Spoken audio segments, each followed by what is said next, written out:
ಡಾಕ್ಟರ್ನ ಇಂಜೆಕ್ಷನ್ ದಂಧೆನಾ? ಇಂಜೆಕ್ಷನ್ಗೆ 5,000, ಕೆಲವೊಮ್ಮೆ 10,000.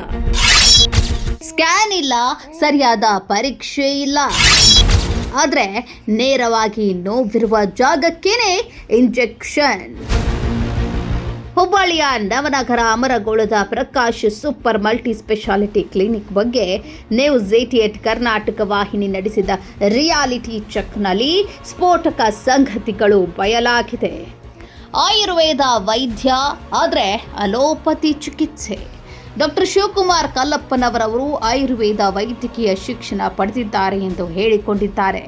ಆದರೆ ತಮ್ಮ ಕ್ಲಿನಿಕ್ನಲ್ಲಿ ಪಾರ್ಶ್ವವಾಯು, ವಾಯು, ಕೀಲು ಹಾಗೂ ನರರೋಗ ತಜ್ಞ ಎಂಬ ರೀತಿಯಲ್ಲಿ ತಮ್ಮನ್ನು ಪರಿಚಯಿಸಿಕೊಂಡಿದ್ದಾರೆ ಎಂಬುದು ನಮ್ಮ ಗಮನಕ್ಕೆ ಬಂದಿದೆ.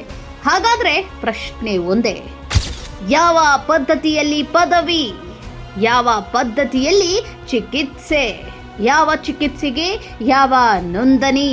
ಕೀಲು ನೋವು, ಸಂಧಿ ನೋವು ಅಥವಾ ಗಾಯದ ಸಮಸ್ಯೆ ಎಂದು ಬಂದ ರೋಗಿಗಳಿಗೆ ಸೂಕ್ತ ಪರೀಕ್ಷೆ ಮಾಡದೆ ನೇರವಾಗಿ ಇಂಜೆಕ್ಷನ್ ನೀಡಲಾಗ್ತಿದೆ ಎಂಬ ಆರೋಪವಿದೆ.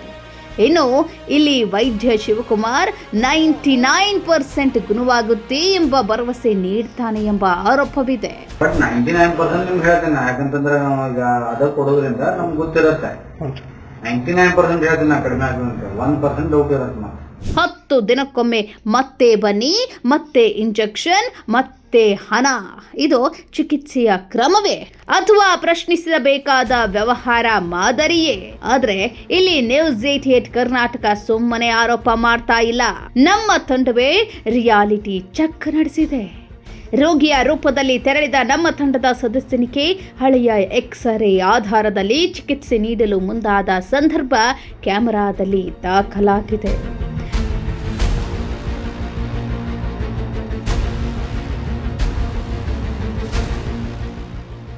ಬರೋಬ್ಬರಿ 4 ಇಂಜೆಕ್ಷನ್ ನೀಡುವ ಬಗ್ಗೆ ವೈದ್ಯ ಮಾತುಕತೆ ಮಾಡಿದ್ದಾನೆ.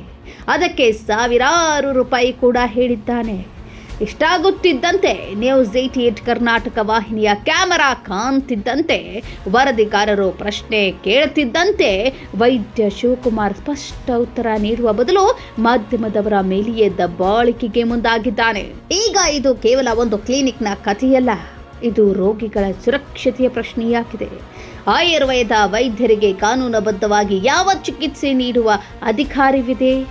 ಅಲೋಪತಿಕ್ ಇಂಜೆಕ್ಷನ್ಗಳನ್ನು ನೀಡಲು ಈ ವೈದ್ಯರಿಗೆ ಅಗತ್ಯ ಅರ್ಹತೆ ಮತ್ತು ಅನುಮತಿ ಇದೆಯೇ? ಕ್ಲಿನಿಕ್ಗೆ ಅಗತ್ಯ ಪರವಾನಗಿ ಇದೆಯೇ? ರೋಗಿಗಳಿಂದ ಪಡೆಯುತ್ತಿರುವ ಶುಲ್ಕಕ್ಕೆ ದಾಖಲೆಗಳಿವೆಯೇ? ಈ ಎಲ್ಲ ಪ್ರಶ್ನೆಗಳಿಗೆ ಆರೋಗ್ಯ ಇಲಾಖೆ ಉತ್ತರಿಸಬೇಕು. ಆರೋಗ್ಯ ಇಲಾಖೆ ಎಚ್ಚೆತ್ತುಕೊಳ್ಳುತ್ತಾ? ಆರೋಗ್ಯ ಸಚಿವರೇ, ಧಾರವಾಡ ಜಿಲ್ಲಾ ಉಸ್ತುವಾರಿ ಸಚಿವರೇ, ಜಿಲ್ಲಾಡಳಿತವೇ, ಈ ರಿಯಾಲಿಟಿ ಚೆಕ್ ನಿಮ್ಮ ಗಮನಕ್ಕೆ. ತನಿಖೆ ಮಾಡಿ ಸತ್ಯ ಹೊರತನ್ನಿ. ತಪ್ಪಿದ್ದರೆ ಕಾನೂನು ಕ್ರಮ ಕೈಗೊಳ್ಳಿ.